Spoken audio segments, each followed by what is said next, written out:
नमस्कार. मुंबई आउटलुकमध्ये तुमचं स्वागत आहे. मी विक्रांत नलावडे.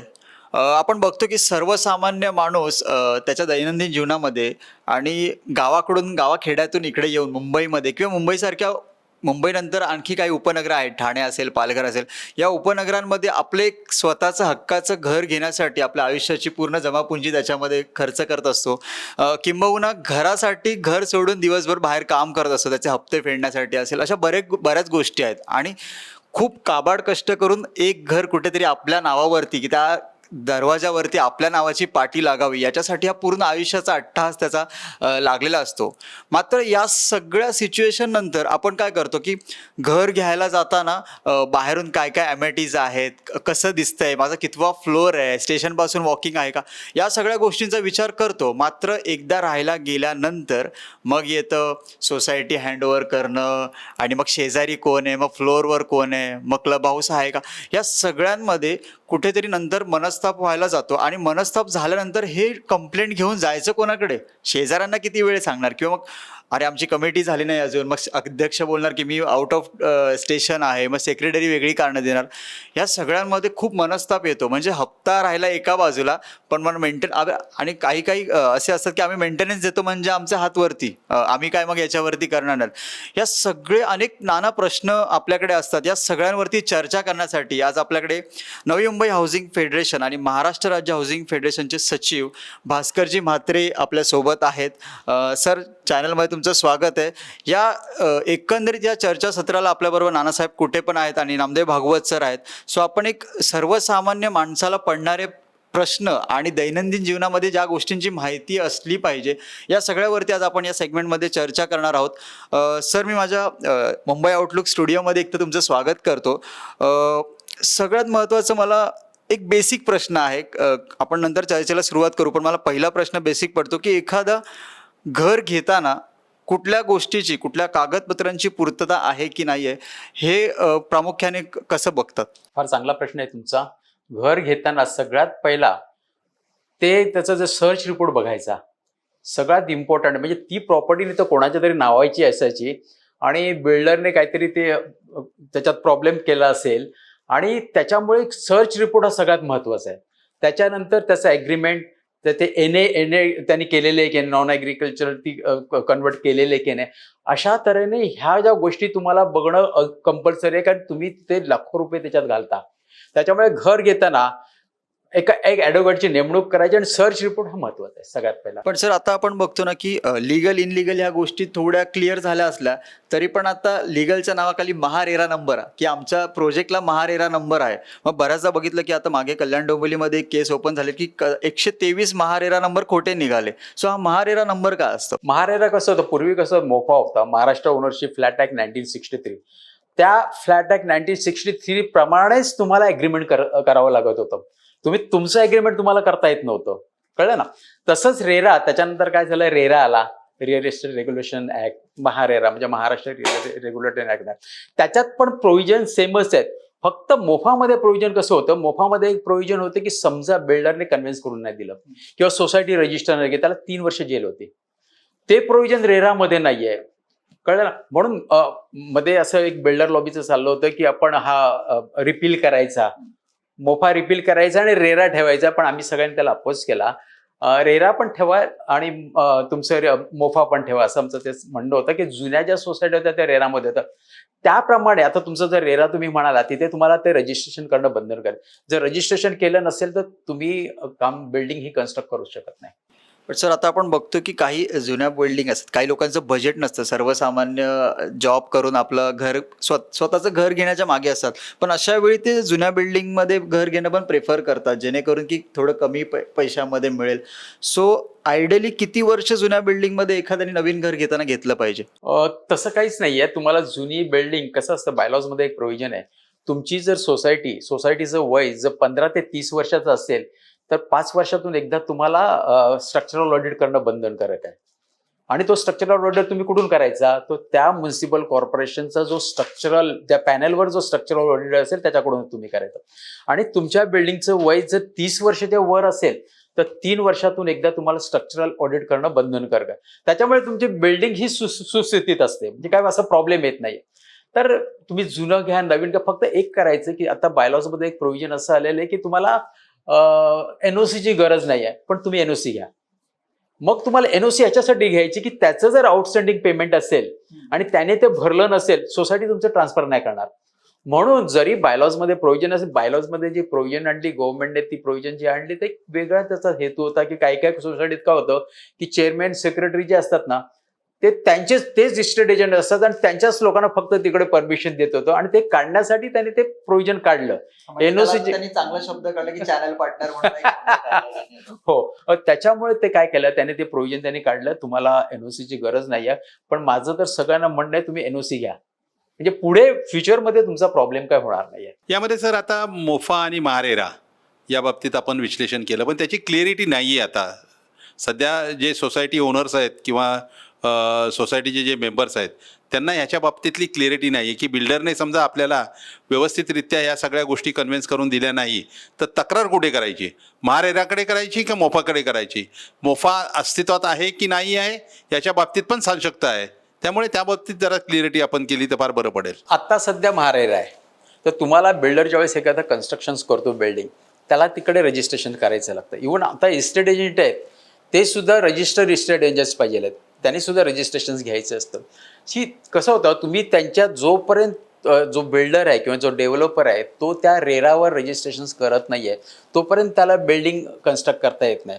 आणि त्याच्यात आता काय काय समजा तुम्हाला सांगतो आता, नाही, यामध्ये क्लिअरिटी ही हवी आहे की मोफा कायदा हा अजूनही अस्तित्वात आहे का, किंवा मोफा कायद्याअंतर्गत आताही तक्रार दाखल करता येते का. जर building Maharashtra ownership flat act 1963 म्हणजे मोफाच्या त्यानुसार ती जर कन्स्ट्रक्ट केली असेल पूर्वी, तर मोफा ऍप्लिकेबल आहे, अस्तित्वात आहे. पण रेरामध्ये जर केली असेल तर मोफा नाही. मोफाच्या रूल्स मधून तुम्हाला कोर्टात जाता येणार नाही. पण कायदा जर अस्तित्वात असेल, कायदा तर हे केलेला नाही आहे, रिपील केलेलं नाहीये. पण कायदा अस्तित्वात आहे, तर मग त्या कायद्याअंतर्गत आपल्याला भांडायची किंवा आपल्याला त्या कायद्याअंतर्गत आपल्याला तक्रार करायची, आपल्याला स्वायत्तता तर असेलच ना. त्याच्यात काय असतं माहिती का, सेम प्रोव्हिजन दोन्ही ह्याच्यात आहेत, मोफामध्ये पण रेरामध्ये प्रोव्हिजन सेम आहेत. फक्त ते मी तुम्हाला सांगितलं की जेल जी प्रोव्हिजन होती ती तुमच्या रेरामध्ये नाही आहेत. पण तुम्ही ज्यावेळेस रेरामध्ये रजिस्ट्रेशन घेता आणि तुम्ही फ्लॅट घेता तर रेरानुसार ते अग्रीमेंट बनवलेलं. ही बिल्डर लोकांना पळवाट तर नसेल काढली महारेरा काढून. असं नाही सांगता येणार. हा सेंट्रल ऍक्ट आहे ऍक्च्युली. हा रेरा जो आहे सेंट्रल ऍक्ट आहे आणि हा महारेरा महाराष्ट्र गव्हर्नमेंटने ते रूल्स बनवलेले आहेत. तसं नाही होणार, पण ह्याच्यावर पण ऍक्शन्स होते, नाही असं नाही. त्यांनी पण सोसायटी रजिस्ट्रेशन करायची असते, त्याच्यावर बंधनकारक आहे. नाही झालं तर तुम्हाला नॉन कॉपरेशनमध्ये सोसायटी रजिस्टर करता येते किंवा कन्व्हेन्स त्यांनी करायचं असतं. फक्त कन्व्हेन्स करताना त्यांना जी ह्याच्यात जे प्रोव्हिजन होतं तुमचं मोफामध्ये 3 वर्ष जेल, ती ह्याच्यात नाही आहे. पण तुम्ही डीम कन्व्हेन्सला जाऊ शकता ना. म्हणजे बिल्डरला हे स्वातंत्र्य आहे की त्याने काय स्वीकारायचं, मोफा की महारेरा. ज्यावेळेस रेरा अस्तित्वात आल्यापासून त्यांनी रेरामध्ये स्वीकारायचं, स्वातंत्र्य नाही. पूर्वी पण ज्या बिल्डिंग मोफामध्ये जे झालेल्या आहेत तो त्याला मोफा कायदा आहे. कायदा अस्तित्वात आहे, जर कायदा अस्तित्वात असेल तर त्या कायद्याच्या संदर्भात आपण जाऊ शकत नाही का त्या जाऊ नये. आपण सूचना करावी की जाऊ नये की जावं. तुम्हाला जाताच येणार नाही, सूचना करून पाहिजे. कारण ज्यावेळेस हा सेंट्रल ऍक्ट आहे, सेंट्रल ऍक्टने रेरा बनवला, ओके, तर त्या ऍक्टनुसार प्रत्येक स्टेटला, आता कोऑपरेटिव्ह हा जो आहे ना हा स्टेट सब्जेक्ट आहे. तुमचे 3 सब्जेक्ट असतात, एक सेंट्रल ऍक्ट आहे, एक स्टेट ऍक्ट आहे आणि कन्करंट ऍक्ट आहे.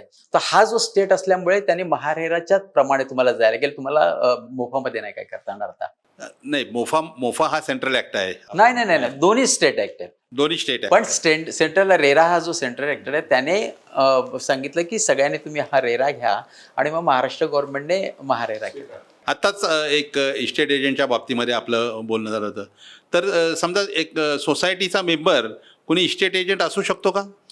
तुम्हाला सांगतो, इस्टेट एजंट जर सोसायटीचा जर मेंबर असेल ना तर त्याच्यात सेक्शन 154B23 आणि 73C आहे. त्याच्याप्रमाणे इस्टेट एजंट हा इलेक्शनला उभं राहू शकत नाही. वोटिंग करेल तो, पण तो डिस्क्वालिफाय होतो एनी मुवमेंट. तो कधी समजा इस्टेट एजंट झाला पण तो बाहेर चालेला. मग एखादा सोसायटी सदस्य इस्टेट एजन्सीचं काम करत असेल तर तो निवडणुकीला उभा राहू शकत नाही. बाहेर करत असेल तर चालेल, पण त्या सोसायटी जर करत असेल निवडणुकीला उभं राहू शकत नाही. हे आपण सिद्ध कसं करू शकतो की तो इस्टेट एजंटचं काम करतोय? कारण का तो काय लायसन्स हे नसतो ना, लायसन्सही नसतो तो. त्याच्यात सिद्ध करणं तसं ते कठीण आहे, पण नॉर्मली काय होतं, हे इस्टेट एजंट जे असतात ते पोलीस स्टेशनला जातात की तुम्ही ज्यावेळेस ॲग्रीमेंट रजिस्टर करता किंवा लिव्ह अँड लायसन्सवर देता, तर पोलीस इंटिमेशन जो रिपोर्ट आहे तो मॅन्डेटरी आहे. ओके, त्यावेळेस ते काय करतात, ते सही मारतात तिथे, आणि मग त्यावेळेस तुम्हाला थोडंसं प्रूव्ह करता येतं की हा इस्टेट एजंट आहे. छुप्या मार्गाने एखादा इस्टेट एजंट जर सदस्य बनला किंवा मेंबर बनला किंवा इलेक्ट झाला किंवा निवडणुकीला उभा राहिला, तर त्याच्याबाबत त्याच्या विरोधामध्ये तक्रार कुठे दाखल करायची आणि कशा पद्धतीत त्याच्या विरोधामध्ये तक्रार दाखल करता येईल याबाबत जरा. तो एनी मोमेंट तुम्हाला एक बेसिन कॅथलिक कोऑपरेटिव्ह बँक, तुम्ही नाव ऐकलं असेल, त्याच्यात एक जो त्यांचा सभासद होता, बेसिन कॅथलिक कोऑपरेटिव्ह एक जो डायरेक्टर होता, त्याला 2.5 वर्षांनी एक मुलगा झाला, म्हणजे तिसरं अपत्य आलं. ओके, आणि ते मॅटर गेलं हायकोर्टापर्यंत. हायकोर्टाने सांगितलं की तुला परमिशन नाही दिलं की तू कुठलं पण व्हायोलेशन करायचं, तर तू डिस्क्वालिफाय. त्याच्याप्रमाणे समजा तुम्हाला त्या 5 वर्षाच्या पिरियडमध्ये समजा कधी तुम्हाला जर कळलं की हा इस्टेट एजंट आहे आणि असे आपल्या सोसायटीत केलेलं आहे, मग तुम्हाला रजिस्ट्रारकडे अपील करायला लागेल, आणि मग रजिस्ट्रारकडे हिअरिंग झाली म्हणजे त्या तिकडचे जे निबंध कार्यालय असेल, समजा नव्या मुंबईचं झालं, सिडको आहे मुंबईचं झालं, तर मलोतर वेगवेगळ्या ठिकाणी जे तिथे तुम्हाला ते अपील करायचं, डेफिनेटली त्याच्यावर ऍक्शन होईल. सर, आता आपण बघतोय की ना बांधकामाचं जाळ पसरत चाललंय. म्हणजे अगदी पनवेल, काल परवापर्यंत पनवेल म्हणजे असं एकदम दुर्गम भाग वाटायचा, पण पनवेल पासून पुढे पेणपर्यंत पण आता टोलेजंग इमारती व्हायला लागल्यात. सो ह्या सगळ्यावरती ना सर रिडेव्हलपमेंट ही एक गोष्ट प्रामुख्याने आता पुढे यायला लागले. तर या रिडेव्हलपमेंटच्या सगळ्या याच्यामध्ये ना की प्रत्येकाला वाटतं या आमची चाळ पण रिडेव्हलपला गेली पाहिजे किंवा आमच्या विभागाचा पण विकास झाला पाहिजे. ही भावना एक असली तरी पण काही बिल्डर, अनधिकृत बिल्डर याचा चांगल्या प्रकारे फायदा उचलताना दिसतात. तर आपली एखादी सोसायटी, एखादी बिल्डिंग चाळ रिडेव्हलपला देण्यापूर्वी कुठल्या गोष्टींची काळजी घेतली पाहिजे? रिडेव्हलपमेंटचं क्रायटेरिया काय? पहिला गोष्ट, क्रायटेरिया त्याचं असं आहे की ज्या बिल्डिंगचं वय 30 वर्षाच्या वर आहे किंवा स्ट्रक्चरल ऑडिट क्लासिफिकेशनमध्ये की ती मोडकळी झाली म्हणजे C1 कॅटेगरीमध्ये जर आलं, तरच तुम्हाला रिडेव्हलपमेंटमध्ये जाता येतं, म्हणजे त्याचं ते बेनिफिट मिळतं. ही काळजी जर घेतली, महाराष्ट्र शासनाने सेक्शन 79A नुसार एक सर्क्युलर काढलेलं आहे, गाईडलाईन्स दिलेले की तुम्हाला रिडेव्हलपमेंट कशी करायची ती संपूर्ण फॉलो करायला लागते. त्याच्यात तुमचं व्हिडिओ रेकॉर्डिंग वगैरे करायला लागतं त्या सोसायटीचं, मगच तुम्हाला रिडेव्हलपमेंटला जाता येतं. पण सर, सर्वसामान्य टेनांनी काय काळजी घेतली पाहिजे? म्हणजे आता मी चाळीमध्ये समजा राहतोय आणि मला असं एका बिल्डरने आमिष दाखवलंय की तुम्हाला तुमचा 360चा एरिया, सगळ्यांना 500चा एरिया मिळणार आहे, फ्लोअर मिळणार आहेत. मग त्याला भुलून जातात, सर्वसामान्य नोकरदार वर्ग त्याला भुलून जातो आणि तो बिल्डरला सह्या देऊन 3 वर्षासाठी त्याच्याकडनं भाडं पण घेतो की बाबा आम्हाला भाडं पण मिळणार आहे. पण मग कुठेतरी ते डिले होत जातं. मग 3 वर्षात भाडं देणार बंद होता, करतो आणि त्यांना त्रास देतो. 10 वर्ष होतात तरी पण मग ती बिल्डिंग उभी राहत नाही. मग अशा वेळी त्या काय काळजी घेतली? अशा वेळेस सगळ्यात पहिला म्हणून तर महाराष्ट्र शासनाने एक गाईडलाईन जी काढली आहे सेक्शन 29 रिडेव्हलपमेंटसाठी आणि सेल्फ रिडेव्हलपमेंट ती जी गाईडलाईन त्यांनी असं दिलंय की तुम्हाला जर समजा ठीक आहे, आपण 5 मिनिटात समजा हा 1-1.5 तासाचा सब्जेक्ट आहे, पण आपण 5 मिनिटात सांगतो तुम्हाला समजा रिडेव्हलपमेंटला जायचं असेल, पहिला क्रायटेरिया बिल्डिंगचं वय 30 वर्षाच्या वर पाहिजे किंवा C1 कॅटेगरी पाहिजे. ते जर झालं, 1/5 मेंबर सोसायटीतले जर 20% जे सभासद आहेत त्यांनी सांगितलं की आपल्याला रिडेव्हलपमेंटला जायचं, पण हा क्रायटेरिया मीट करतो, ओके, आपल्याला रिडेव्हलपमेंटला जायचंय, तर मग ते मॅनेजिंग कमिटीला पत्र लिहितील. मॅनेजिंग कमिटीने एक मिटिंग बोलवायची आणि PMCची नेमणूक करायची, प्रोजेक्ट मॅनेजमेंट कन्सल्टंट, PMCची नेमणूक करायची एक, ओके, आणि मग पहिली मिटिंग बोलायची. आता मिटिंगचा क्रायटेरिया जो आहे ना, तुमच्या समजा सोसायटीमध्ये 100 सभासद आहेत, 67 सभासद प्रेझेंट पाहिजे आणि 51 सभासदाने होकार दिला पाहिजे, तरच तुम्हाला रिडेव्हलपमेंटला जाता येतो, नाहीतर नाही. एक मेन इम्पॉर्टंट याच्यामध्ये असं आहे की मुंबई शहरामध्ये आणि सबर्बनमध्ये काही ठिकाणी पागडी सिस्टमच्या बिल्डिंग्स आहेत, इमारती आहेत, ज्याला मालिक आहे, ज्या इमारतींना मालक आहे आणि त्या ठिकाणी ते भाडेकरू राहतात आहेत. तर त्या भाडेकरूंना जर स्वतःची चाळ डेव्हलप करायची असेल किंवा इमारत डेव्हलप करायची असेल, तर या मालकाच्या आडमुठेपणामुळे त्याला ते डेव्हलप करता येत नाही. त्याच्यासाठी काय कोर्टात जाऊन ते त्याचा हक्क सोडपण, तो टेनन्सी ऍक्ट आहे ना, त्याच्याप्रमाणे ते करता येईल. नवी मुंबईतील बराचसा परिसर असेल किंवा मग ठाण्यापासून अगदी बदलापूरपर्यंतचा काही परिसर असेल, तिकडे आपण बघतो की भूमाफियांचं वर्चस्व जरा मोठ्या प्रमाणावरती. मग अगदी खाडी क्षेत्रामध्ये गाळ भरून तिथे चाळी उभ्या केल्या जातात आणि मग त्या चाळींना ना पाणी कनेक्शन असतं ना लाईट कनेक्शन असतं आणि त्याच्यानंतर 3 वर्ष तिथे सगळे राहिले का मग तिथे एक 4 मजली इमारतीचा वगैरे प्लॅन येतो. सर ते अनधिकृत असतं हे सगळ्यांनाच माहिती आहे. एका फाईल मागे किती रुपये कसे जातात ते पण सगळ्यांना माहिती आहे. पण मला प्रश्न असा आहे की ह्या सगळ्यांना अभय कोणाचं असतं? तिकडचे लोकल लोकल जे माफिया असतात त्यांचंच कोणीतरी सपोर्ट करत असतं त्यांचं.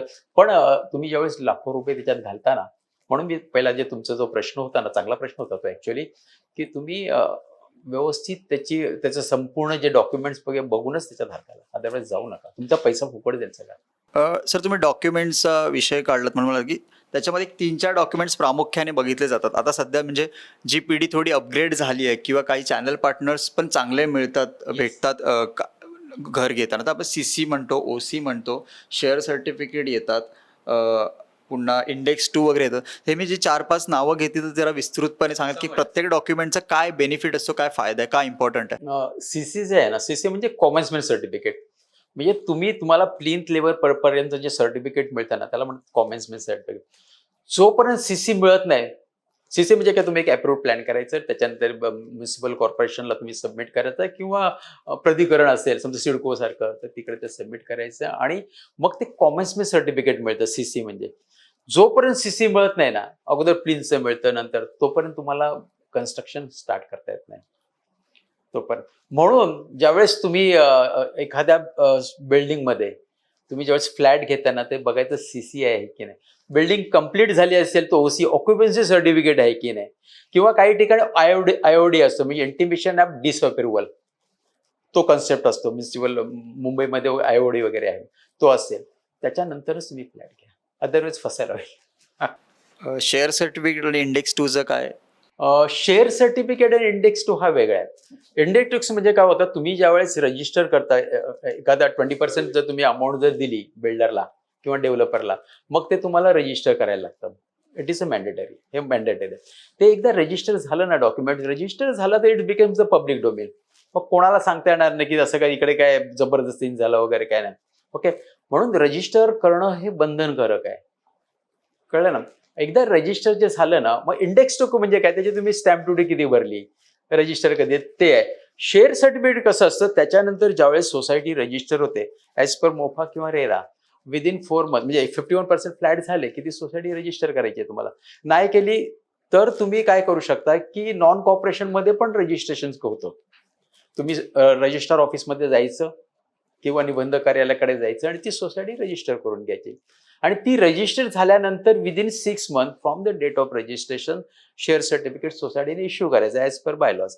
आता आपण बघतो की हे रजिस्ट्रेशनचा तुम्ही विषय काढलात म्हणून मला त्याच्यातनं तो प्रश्न सुचला की काही एक 7-8 वर्षापूर्वी आणखी एक प्रचलित होतं, आता पण आहे की leave and license. Leave and लायसनवरती आपण बऱ्याचदा म्हणजे त्यांना भाडोत्री ठेवणं हा एक प्रकार आपल्याकडे पूर्वापार चालत आला आहे. अशा वेळी पण ना सर एक 5-6 वर्षापासून या लिव्ह अँड लायसनला पोलीस व्हेरिफिकेशन ऑन झालं आहे. आधी नव्हतं, ते डायरेक्ट फक्त समझोता व्हायचा, ह्या महिन्याचं हे भाडं असेल, हे डिपॉझिट असेल तिथे संपायचं. पण गेल्या काही वर्षापासून याच्यामध्ये पोलीस व्हेरिफिकेशन मॅन्डेटरी झालं आहे. सो हा पोलीस व्हेरिफिकेशन त्याच्यामध्ये का महत्त्वाचं आहे? सांगतो ना तुम्हाला. लिव्ह अँड लायसन्स हे रजिस्टर करणं मॅन्डेटरी आहे. Section 55 of the Maharashtra rent control act. Leave and licence हे मॅन्डेटरी आहे. मिनिमम 12 महिने, मॅक्झिमम 5 वर्ष म्हणजे 60 महिने. मग आता 11 महिने का करतात? नाही, ते चुकीचं आहे. 12 महिनेच करायला पाहिजे, 60 वर्ष. ते काय करतात, त्यांना असं वाटतं की 12 महिने केले तर स्टॅम्प ड्युटी तुम्हाला भरायची गरज नाही. पण समजा तुम्ही जर नाही केलं रजिस्टर तर मिनिमम 3 महिने जेल, 5,000 रुपये फाईन किंवा दोन्ही असं आहे. त्याला ती नोटरी पळवाट आहे का? नोटरी करूच नाहीये, मी सांगतो ना तुम्हाला. मिनिमम 3 महिने जेल किंवा 5 महिने ती कुणाला, जेल कुणाला? मालकाला. रजिस्टर करणं हे मालकाचं काम आहे. भाड्याने देतो त्याला. हा, ज्याचा फ्लॅट आहे त्याचा flat आहे. त्याला ते आहे शिक्षा. हे मालकाची जबाबदारी आहे ती रजिस्टर करून घेणं, कळलं ना. आणि 11 महिन्याची रजिस्टर केली तर नाही फायदा, 12 महिन्याचीच ती करायला लागेल. ओके, आणि 11 महिन्याची केली तरी चालेल, पण कायद्यामध्ये त्याने 12 महिने ते 60 महिने दिलेले आहे. रजिस्टर का करावी माहिती आहे का, एकदा तुम्ही ती रजिस्टर केली ना, मग हा एक एव्हिडन्स म्हणून तयार होतो, एक पब्लिक डोमेन होतं आणि मग त्याला एविक्शन इझी होतं. तो समजा निघत नसेल पुढे त्या फ्लॅटमधून, रजिस्टर नाही केली तर it's very difficult to evict that particular person. म्हणजे फार कठीण असतं ते. म्हणून आम्ही सगळ्यांना सांगतो, आम्ही बऱ्याच वेळा ट्रेनिंगला जातो ना, त्यांना सांगतो की तुमची लाखो रुपयाची जी प्रॉपर्टी आहे 2,000साठी तुम्ही उगाच ती प्रॉपर्टी घालवून बसाल. आणि घरी बसून आजकालचं रजिस्ट्रेशन होतं. तुम्हाला काय तिकडे रजिस्टर ऑफिसला जाऊन जायचं नाही. घरी बसायचं, रजिस्ट्रेशन करायचं. पोलीस इंटिमेशन रिपोर्ट जो आहे ना, ट्रेस कसं असता कामा नये. बरेचसे काय काय गुन्हेगार वगैरे येतात आणि त्यावेळेस पोलीस व्हेरिफिकेशन हे बायलॉजचं प्रोव्हिजन आहे. लिव्ह अँड लायसन्स ॲग्रीमेंट हे रजिस्टर केलं पाहिजे आणि पोलीस इंटिमेशन रिपोर्ट सोसायटीला दिला पाहिजे. हे बायलॉजमध्ये पण आपला जो बायलॉज जो महाराष्ट्र कोऑपरेटिव्ह सोसायटी ॲक्ट जो आहे त्याच्यानुसार जे बायलॉज बनवले 2014चा लेटेस्ट बायलॉज आहे त्याच्याप्रमाणे त्यात पण त्यांनी ते प्रोव्हिजन दिलेले आहे. म्हणून आम्ही सगळ्यांना सांगतो की रजिस्टर करा. 2,000 रुपयासाठी तुम्ही ते वाचवायला जाल आणि करोडो रुपयाची प्रॉपर्टी तुमची जाईल. बिल्डरकडून ज्या वेळेला सोसायटीला हँडओव्हर करायची असते बिल्डिंग किंवा तो प्लॉट हँडओव्हर करायचा असतो, त्यावेळेला समजा जर बिल्डरने आपल्या काही ज्या ॲम्युनिटीज लिहिलेल्या होत्या ॲग्रीमेंटमध्ये त्या फुलफिल केल्या नाही किंवा त्या परिपूर्ण केल्या नाही, तर त्या बिल्डरच्या विरोधामध्ये आपल्याला काय आणि कुठे तक्रार करावी लागते आणि कशी करू शकतो? त्या बिल्डरच्या विरोधात रेरामध्ये प्रोव्हिजन आहे. ऑनलाईन तक्रार करायची रेरामध्ये, जे काही 5,000 रुपीज फी आहे. ऑनलाईन तक्रार करायची, रेरा त्याच्यावर ॲक्शन घेईल. काही आता हल्ली असं पेव फुटलेलं आहे मुंबई शहरामध्ये किंवा आजूबाजूच्या भागांमध्ये की काही सोसायट्या फक्त एक पर्टिक्युलर धर्माच्या लोकांसाठीच आहेत असं दाखवतात आणि त्या ठिकाणी इतर समाजाच्या लोकांना आडकाठी करतात. त्या ठिकाणी इतर समाजाच्या लोकांना फ्लॅट घेऊ देत नाही आणि त्याच्यापासून त्याला वंचित ठेवतात. या बाबतीमध्ये काय करू शकतो आपण? असं अजिबात करता येत नाही. असं जर केलं असेल ना तर त्याला ते पोलीस स्टेशनला, लोकल पोलीस स्टेशनला कंप्लेंट करायची किंवा कोर्टात जायचं. असं संविधानाने आपल्याला असं दिलेलं नाही की ह्या कास्टसाठी ही सोसायटी, ह्या कास्टसाठी ही सोसायटी, असं नाही करता येणार. नाही, बऱ्याच ठिकाणी पॉलिटिकल असं करता येणार नाही. बऱ्याच ठिकाणी असे करतात. पण सर्व धर्म समभाव या इथून नाही करता येत ते. परंतु असं अलिखित केलेलं आहे, बऱ्याच ठिकाणी करतात आहे. असं मी सुद्धा ऐकलेलं आहे. पण त्याच्यासाठी तुम्हाला पोलीस स्टेशन आहे, त्यांना कोर्टामध्ये वगैरे जायचं. असं करता येत नाही.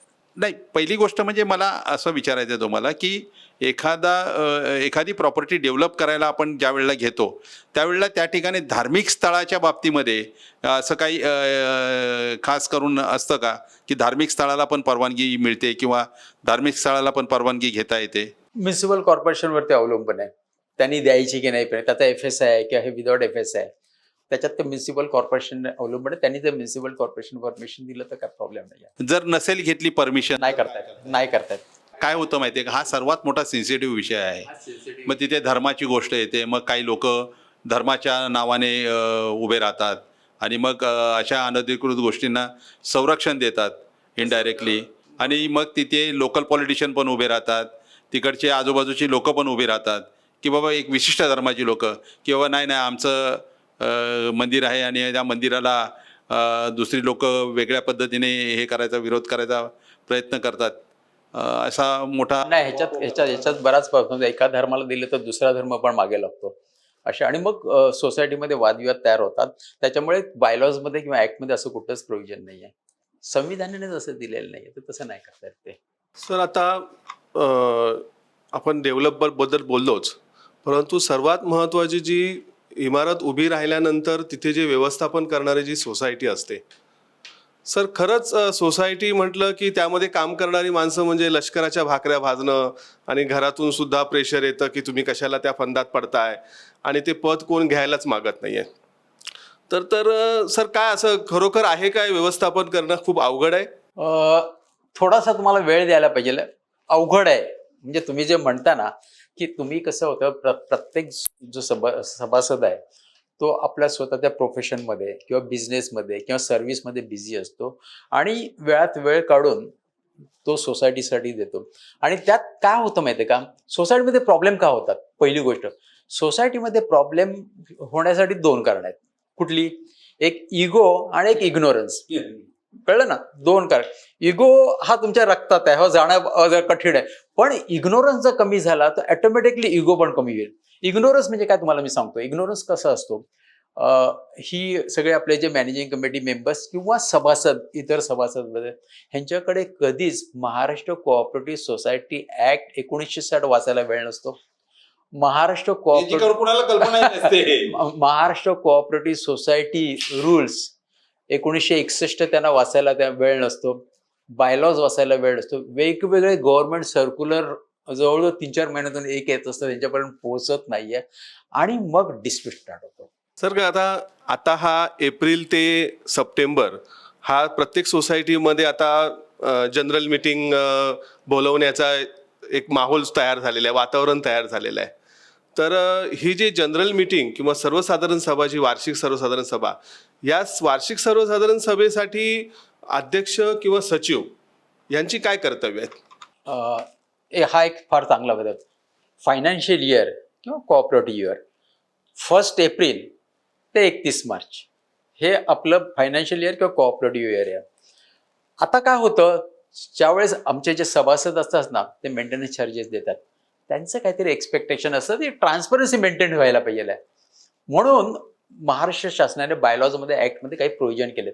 हे काम ह्या दिवशीच व्हायला पाहिजे.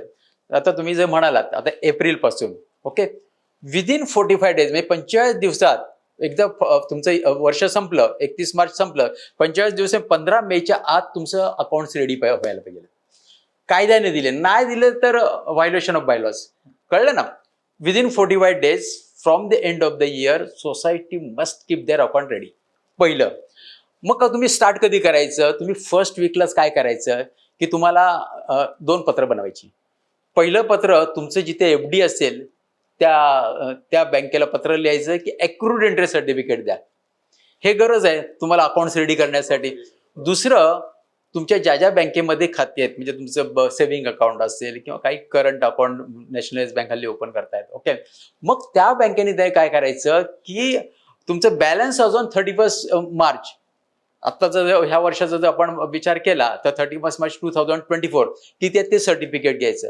अशा तऱ्हेने तुमच्यावर बंधन करायचं काय मॅनेजिंग कमिटीवर, ती तुम्हाला 15 मेच्या आत, within 45 days from the end of the year, म्हणजे 15 मेच्या आत तुमचं अकाउंट्स रेडी करायचं. 1 जूनला ऑडिटला द्यायचंय हे काम. आणि ऑडिटला एकदा तुम्ही दिलं तर within 4 months from the end of the year, म्हणजे तुमचं 31 जुलैला ऑडिट कम्प्लीट व्हायलाच पाहिजे. हे कायद्याने बंधनकारक केलेलं आहे. मग ही जी आता आपण समजा सर्व प्रक्रिया मीटिंगची जर सर्व केली, तर ह्यामध्ये इथं आतमध्ये असलेले विषय कोणते कोणते घ्यायचे किंवा कसे घ्यायचे, आणि त्या एकतर लोकांचा याच्यामध्ये उत्साहच नसतो. मग ही जी बोलवलेली जी मीटिंग असते ह्यामध्ये सुद्धा गणसंख्येचा खूप मोठा प्रॉब्लेम येतो, गणसंख्या पूर्ण होत नाहीत. तर याबाबत कायदा काय म्हणतोय? कायदा एकदम क्लिअर आहे याच्यात. कसं असतं, एकदा तुमचं ऑडिट झालं ना, तर आमच्या सेक्रेटरी साहेबांनी काय करायचं, संपूर्ण ऑडिट मेमो, मोठा मेमो असतो तो, संपूर्ण ऑडिट मेमो थोरोली वाचायचा. बऱ्याचशा मिस्टेक्स असतात, कळलं ना? संपूर्ण वाचायचा. एकदा तुम्ही तो मेमो संपूर्ण वाचला, ओके, मगच तुम्ही मॅनेजिंग कमिटी बोलवा, तिकडे तुम्हाला ते अप्रूव्ह करायचं. एकदा झाला त्याच्यानंतर ऑडिट रिपोर्ट्समध्ये बऱ्याचशा त्याने रिमार्क्स लिहिलेले असतात. आपण चेक करायचे की हे रिमार्क्स त्याने बरोबर लिहिलेत की नाही, ते चेक करायचे. कारण काय होतं, हे जे झाल्यानंतर तुम्हाला audit rectification report O form मध्ये बनवायला लागतो. हा ट्रिप्लिकेट मध्ये असतो. ऑडिट रेक्टिफिकेशन रिपोर्ट ट्रिप्लिकेट मध्ये, O फॉर्म मध्ये. मग तुम्ही मॅनेजिंग कमिटी बोलवायची. मॅनेजिंग कमिटी मध्ये तुम्ही बोलवली की मग तुम्हाला सगळ्यात पहिला ऑडिट रिपोर्ट जो आहे तो अप्रूव्ह करून घ्यायचा आहे. हे सगळं तुम्हाला अॅन्युअल जनरल बॉडीमध्ये जायचंच आहे पुढे. तो अप्रूव्ह केल्यानंतर ऑडिट रेक्टिफिकेशन रिपोर्ट अप्रूव्ह करायचं आहे. त्याचे जे रिमार्क्स असतात ना ते अप्रूव्ह करायचे. त्याच्यानंतर आणखीन तुमचं जो अॅन्युअल ऍक्टिव्हिटी जी झालेली असेल, हे सगळं मॅन्डेटरी थिंग्स मी सांगतो, बाकीचं बरंच काय काय जे मॅन्डेटरी कायद्याने बंधन घातलेलं आहे सेक्शन 79 ने. ऑडिट रेक्टिफिकेशन रिपोर्ट आहे, हा ट्रिप्लिकेटमध्ये पाहिजे. हा ट्रिप्लिकेटमध्ये बनवल्यानंतर विदिन 3 मंथ्स पण date of audit it is to be submitted to the registrar. मग त्याच्या रजिस्टरला सबमिट करण्याच्या अगोदर तुमच्या अॅन्युअल जनरल बॉडीमध्ये तो अप्रूव्ह करून घ्यायचा. त्याच्यानंतर ऑडिटरकडे जायचं, त्याची सही घ्यायची आणि मग रजिस्ट्रारकडे तो सबमिट करायचा. आणखीन काय आहे, excess of income over expenditure.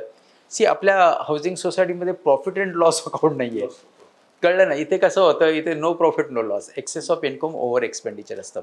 जर तुमचं एक्सपेंडिचर, तुमचं इन्कम जर जास्त असेल, मग त्याच्यातलं disposal of surplus, how you will dispose of the surplus. जे सरप्लस तुम्हाला मिळालेलं आहे ते तुम्ही कसं डिस्पोज कराल, काय करणार? Whether it will go to the income and expenditure अकाउंट्सला जाईल किंवा मग एक स्पेसिफिक कामासाठी तुम्ही तो यूज करणार, ते अप्रूव्ह करून घ्यायचं आहे.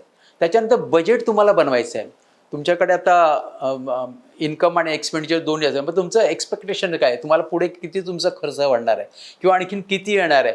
जर समजा तुमचा डेफिसिट असेल तर तुम्हाला तुमचं मेंटेनन्स चार्जेस वाढवायला लागतील. हे सगळं तुम्हाला अप्रूव्ह करायचं, हे मॅन्डेटरी आहे त्याच्यात. आणि हे झाल्यानंतर मग तुमची ॲन्युअल जनरल बॉडी मिटिंग. बोलूया ॲन्युअल जनरल बॉडी मिटिंगला.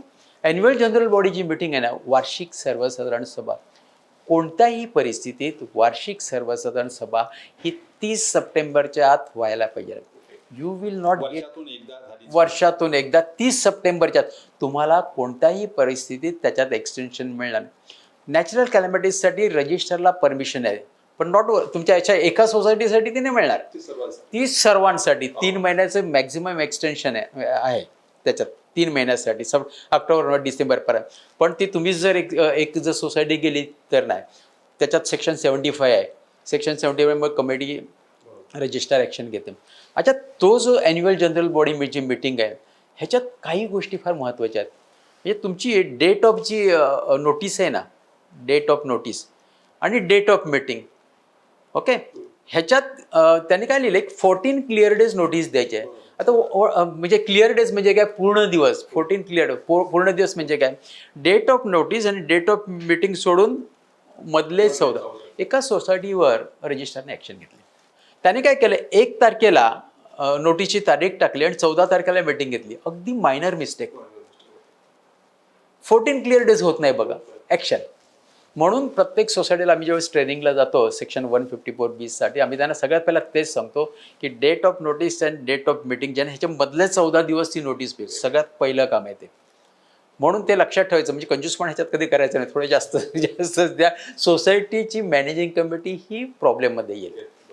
त्याच्यानंतर हे एक झालं. मग त्याच्यात अजेंडा कुठला असतो, अजेंडा कुठलाचा, agenda to read and confirm the minutes of the previous, म्हणजे मागच्या वर्षाचं जे मिनिट इतिवृत्तांत जे आहे तो वाचून मंजूर करणे, ऑडिटेड स्टेटमेंट ऑफ अकाउंट आणि ऑडिट रिपोर्ट तो करणे, ऑडिट रेक्टिफिकेशन रिपोर्ट आहे तो तुम्हाला ॲप्रूव्ह करायचा आहे, बजेट ॲप्रूव्ह करायचं आहे, तुमचं ॲन्युअल जे स्टेटमेंट आहे म्हणजे काय काय तुम्ही ॲक्टिव्हिटीज केल्या ते तुम्हाला ॲप्रूव्ह करायचं आहे, ते ॲप्रूव्ह ऑडिटरची नेमणूक करायची आहे तुम्हाला पुढच्या वर्षासाठी. आता ऑडिटरची नेमणूक तुम्ही कशी कराल, एक ऑडिटर जास्तीत जास्त 3 वर्षच सोसायटीमध्ये ऑडिट करतो, कन्झिक्युटिव्ह 3 इयर्स, सतत 3 वर्ष. मग त्याला गॅप द्यायची, ब्रेक द्यायचा आणि मग दुसरा, मग त्या वेळेला दुसरा द्या आणि मग पुन्हा त्याला तुम्ही देऊ शकता. तर 3 वर्ष करू शकतो. आणि ऑडिटर कोण होऊ शकतो बघा, तुम्हाला सांगतो, चार्टर्ड अकाउंटंट आहे, पण तो गव्हर्नमेंट पॅनलवर नाही आहे, तो ऑडिट नाही करू शकणार. ऑडिटर चार्टर्ड अकाउंटंट हा गव्हर्नमेंटच्या पॅनलवरचाच असावा, गव्हर्नमेंटच्या पॅनलवरचा, अदरवाईज तो करू शकत नाही. म्हणून ऑडिटर हा जो आहे हा गव्हर्नमेंटच्या पॅनलवरचा असावा. तो GDC असला तरी चालेल, चार्टर्ड अकाउंटंटची गरज नाही आहे. आणि तो जास्तीत जास्त कन्झिक्युटिव्ह 3 वर्षच तो ऑडिट करू शकतो. आता हे सगळं वार्षिक सर्वसाधारण सभेचं सगळं झालं पूर्ण, तर सोसायटीचे जे मेंबर्स आहेत, जे इलेक्ट होऊन आलेले असतात किंवा नवीन इलेक्ट झालेले असतात, तर त्यांनी जर अनधिकृत बांधकामं केलेली असतील तर त्याच्यावरती काय कारवाई करता येईल? आपण त्याच्या अगोदर थोडंसं वार्षिक सर्वसाधारण सभाचं थोडं क्लिअर करूया. ह्याच्यात एक मेन कसं असतं माहिती आहे का, मेन वार्षिक सर्वसाधारण कसं असतं की हे सगळे जे अजेंडा जे मगाशी मी सांगितले ते कंपल्सरीच आहेत. पण ह्याच्यात कसं असतं, कोरम किती असावा.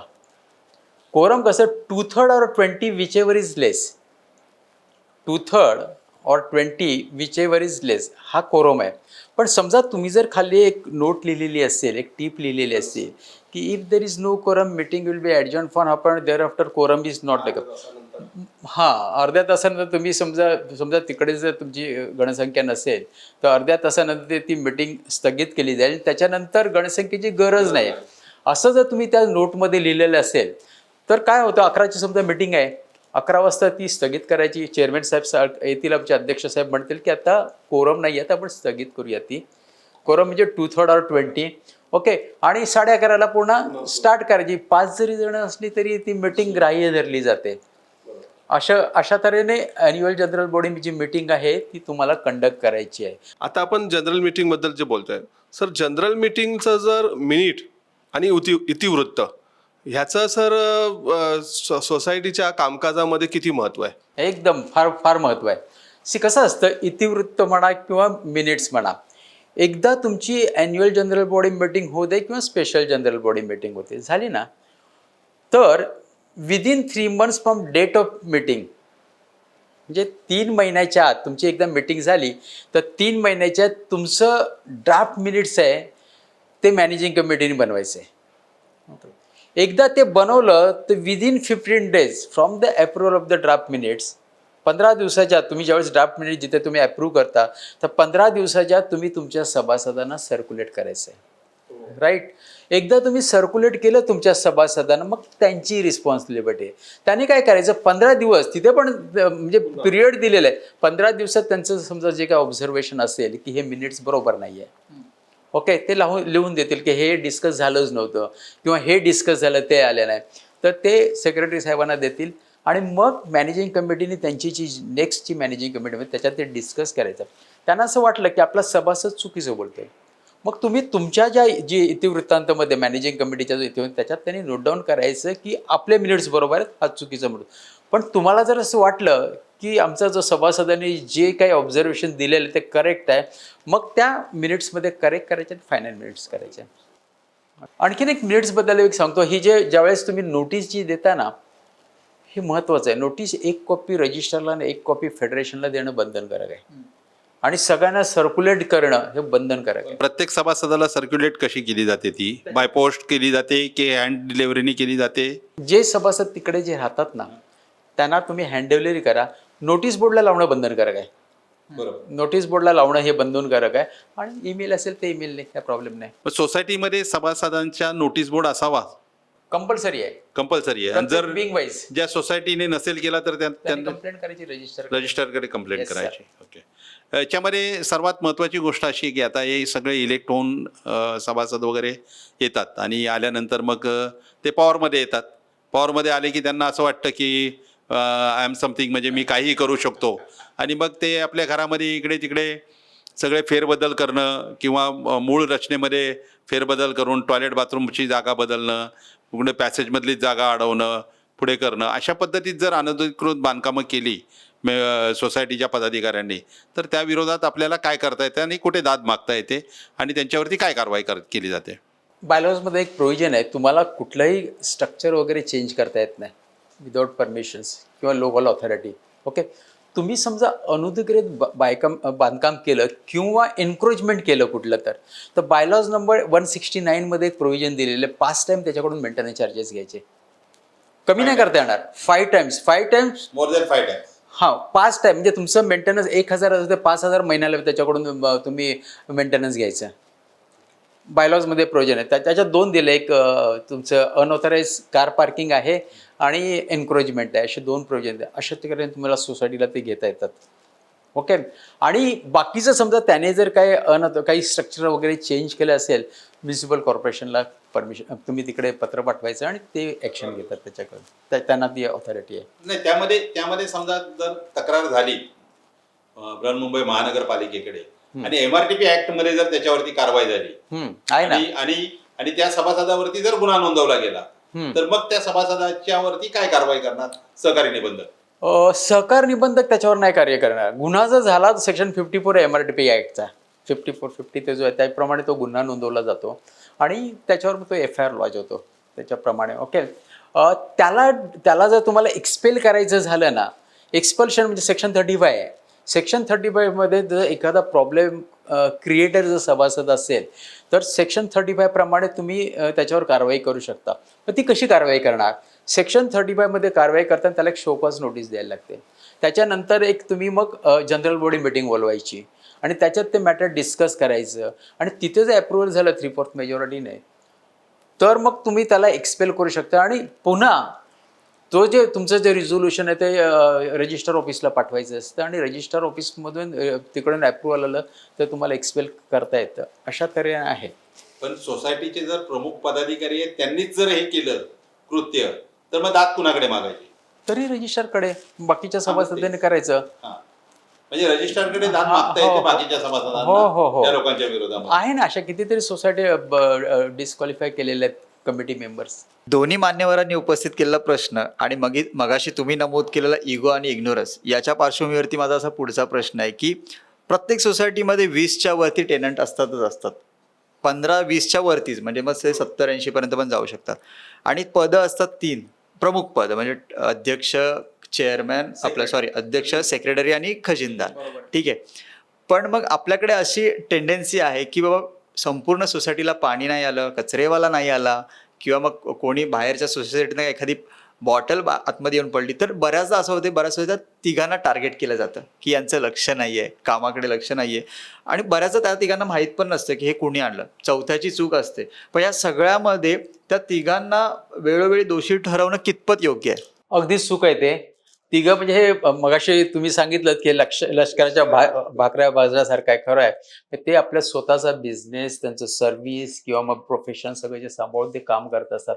मॅनेजिंग बाकीचे जे सभासद आहेत त्यांचं काम आहे त्याला सपोर्ट करणं म्हणून. बऱ्याच कंपनी सोसायटीमध्ये प्रॉब्लेम्स येतात. ह्यावेळेस काय करते, जनरल बॉडी एक जनरल बॉडी मीटिंग्स घ्यायची आणि त्याच्यामध्ये एक पॅनल्टीचा एक क्लॉज आहे, सेक्शन 165 पॅनल्टी आहे आणि 69A आहे. आणि त्याच्याप्रमाणे मग तुम्हाला पॅनल्टी वगैरे अशी लावता येते. म्हणजे समजा व्हायोलेशन ऑफ बायलॉज असेल तर ती पॅनल्टी जी आहे ती मॅक्झिमम 5,000 रुपये तुम्हाला लावता येते. म्हणजे एका सभासदाला वर्षाला 5,000 अशा तऱ्हेने प्रोव्हिजन आहे. पण त्याला सगळ्या मग तुम्हाला दुसरा एक मी सांगितलं, समजा तो प्रॉब्लेम क्रिएट असेल तर एक्सप्रेशन ऑफ मेंबर सेक्शन 35 अशा तऱ्हेने करता येईल तुम्हाला. सर, आता जसं आपण म्हणतोय लष्कराच्या भाकऱ्या, तशाच प्रमाणे सर मी हे विचारेल की कोणती जनरल मीटिंग म्हटलं की शाळेत जशी काही मागच्या बेंचवर टार्गेट मुलं बसलेली असतात, तसं जनरल मीटिंगमध्ये सुद्धा अशी बसलेली असतात काही जण. त्यांना फक्त चुकाच काढायच्या माहिती असतात, म्हणजे त्या सुद्धा काही नियमाला धरून नसतात. तर सर त्यासाठी मग पदाधिकारी म्हणून त्यांना काय करता येईल, त्यांच्यावर काय ॲक्शन घेता येईल किंवा काय करता येईल? ज्यावेळेस जनरल बॉडी मीटिंग होते ना, चेअरमॅन असतो तिकडे, अध्यक्ष एक आपला असतो. अध्यक्षाने ॲज पर अजेंडाच जायचं, त्याला बोलूनच नाही द्यायचं. आमचा पहिला हा अजेंडा क्लिअर होता. Agenda number 1 to read and confirm the minutes of the previous meeting, हाच होणार, तुझं ते नंतर बाकीचं. Agenda number 2 to approve the audited statement of account, तोच होणार. आणि मग शेवटी तुझं काय असेल ते घे. जो अजेंडा असेल तोच होणार. सिरियल नंबर जो नोटीसमध्ये सभेचे जे विषय आहेत ते सगळे क्रमवारी झालेच पाहिजेत. त्यानंतर मग एनी अदर मॅटर तुझं. पण एक त्याच्यात पण एक आणि त्यात पण कसं, any financial matter of the policy decision agenda हा यालाच विषयामध्ये देणं. आणि असे जर आणखी क्रिएटर असेल ना, तुम्ही पोलीस प्रोटेक्शन घेऊ शकता. त्यांची एक सर्टन फीज भरली आहे. बऱ्याच सोसायटीत पोलीस प्रोटेक्शन घेतात. यामध्ये सोसायटीचा जो मेंबर असतो तो वार्षिक आपली फीज वगैरे जे काय असेल किंवा मेंटेनन्स वगैरे असेल तर तो भरतो. तर तो अशा पद्धतीमध्ये जर मेंटेनन्स भरत असेल तर त्याला ग्राहकाचा दर्जा प्राप्त आहे का त्या सोसायटी मेंबर्सला? आहे ना, तुम्ही आणि कंझ्युमर कोर्टात कंझ्युमर कोर्टामध्ये त्याच्या विरोधामध्ये सोसायटीच्या विरोधामध्ये दाद मागू शकतात? हो निश्चित. 100% कितीतरी केसेस आहेत कंझ्युमर कोर्टात गेलेल्या, बऱ्याच केसेस आहेत. सर्वसाधारण सभेला गैरहजर राहणाऱ्या सभासदाकडून आपल्याला दंड वसूल करता येतो का? दंड आपल्याला वसूल करता येत नाही, पण 4 मे 2023 एक सर्क्युलर आहे. त्या सर्क्युलर प्रमाणे समजा एखादा सभासद सर्वसाधारण सभेला गैरहजर राहिला तर त्याची त्या सभेबद्दलची जर काही तक्रार असेल ती रजिस्टरनी सुद्धा घेऊ नये, असं 4 मे 2023 सर्क्युलर आहे. सर, मी शेवटच्या प्रश्नाकडे येतो, कारण की हा विषय असा आहे की तो 2-3 दिवस पण त्याच्यामध्ये बोलू तितकं कमीच आहे आणि ते डीपमध्ये आहे. आपण आजच्या सत्रामध्ये मी प्रेक्षकांना सांगू इच्छितो की आज फक्त आपण वर्करनी माहिती जरी देत असलो तरी सर आपल्याला प्रत्येक आठवड्याला किंवा महिन्यातनं जसा त्यांना वेळ मिळेल तसं आपल्याला एक सेशन घेऊन आपण त्याच्यावरती चर्चा करणार आहोत. सर, मी शेवटचा आणि महत्त्वाचा प्रश्न माझा असा होता की बऱ्याचदा असं होतं की आपण इन्व्हेस्टमेंट म्हणून बऱ्याच ठिकाणी प्रॉपर्टीज घेत असतो, 1-2 ठिकाणी घेत असतो आणि तिथे आपण भाडोत्री ठेवतो. बऱ्याचदा भाडोत्रीमुळे मनस्ताप मोठ्या प्रमाणावरती सहन करावा लागतो. सो अशा वेळी आपण काय करतो, यार चल ना, तुझा मित्र आहे ना, किती फॅमिली आहे, एकटा राहणार आहे, हा विचार करून आपण काय 7,000चे 7,500 येणार आहेत, येऊ दे, किंवा मग 5,000 येऊ दे, पण आपला माणूस कोणतरी, आणि मला तिथे यायला वेळ नाहीये, मी इथे लंडनला राहते, मला मुंबईमध्ये येऊन ते बघायला वेळ नाही, तू सगळं करून घे. आणि अशातनं बऱ्याचदा मनस्ताप उभारतो, अगदी कोर्ट कचेरीच्या पायऱ्यांपर्यंत आपल्याला जावं लागतं. सो भाडोत्री ठेवताना काय काळजी घेतली पाहिजे? पहिली गोष्ट, भाडोत्री ठेवताना आपल्याला ॲग्रीमेंट तर रजिस्टर करायचंच आहे, पोलीस इंटिमेशन करायचं आहे. म्हणजे एकदा पोलीस इंटिमेशन केलं ना की आम्ही तुम्हाला कळवलेलं आहे, ओके, ही काळजी घ्यायची. बघा, कायद्याप्रमाणे तुम्हाला ह्याच फक्त कम्युनिटीला तुम्हाला भाड्याने द्यायचं असं काय करता येत नाही, ते तुमच्यावर संपूर्ण अवलंबून आहे. ओके, ही जर तुम्ही व्यवस्थित काळजी घेतली ना, म्हणून सोसायटीने सुद्धा लिव्ह अँड लायसन्स ॲग्रीमेंट किंवा मग पोलीस इंटिमेशन नसेल तर त्याला एंट्रीच द्यायची नाही. आणि आपण पण ॲज अ ओनर हे आपली जबाबदारी आहे की आपली करोडो रुपयाची ही प्रॉपर्टी आहे, ती तुम्ही 2-3 साठी तुम्ही प्रॉब्लेम्समध्ये तुम्ही स्वतः याल आणि मग इव्हिक्शन तुम्हाला अगदी इझी आहे. एकदा रजिस्टर वगैरे जर केलं तुम्हाला, अशा तऱ्हेने तुम्हाला ती काळजी घ्यायची आहे. धन्यवाद सर. आपण पाहिलं की सरांनी एका महत्त्वाच्या विषयावरती विस्तृतपणे माहिती दिली, पण त्याच्यामध्ये बरेचसे मुद्दे असे आहेत की ते अजून बाकी आहेत. मग त्याच्यामध्ये प्रॉपर्टी हस्तांतर करणं असू दे, पुन्हा बरेच असे गिफ्ट डीड असू दे, असे बरेच जे तुम्हाला आम्हाला सतावणारे किंवा वारस हक्क असेल, बरेच यामध्ये असे प्रश्न आहेत की ज्याच्यामध्ये एका व्हिडिओमध्ये आपल्याला बोलणं पॉसिबल नाही. मुंबई आउटलुकतर्फे असं विनंती करू इच्छितो की सर, तुमच्याकडून काही प्रश्न येऊ दे आम्हाला की त्याच्यावरती आपण व्हिडिओज बनवूया. तसेच आपल्या ऑडियन्सला पण सांगू इच्छितो की तुम्ही कमेंट्समध्ये आम्हाला नक्की तुम्हाला हवे असलेला प्रश्न तिथे मांडा. आम्ही सरांशी चर्चा करून नक्कीच त्याच्यावरती तुमच्या शंकेचं निरसन करू. धन्यवाद सर.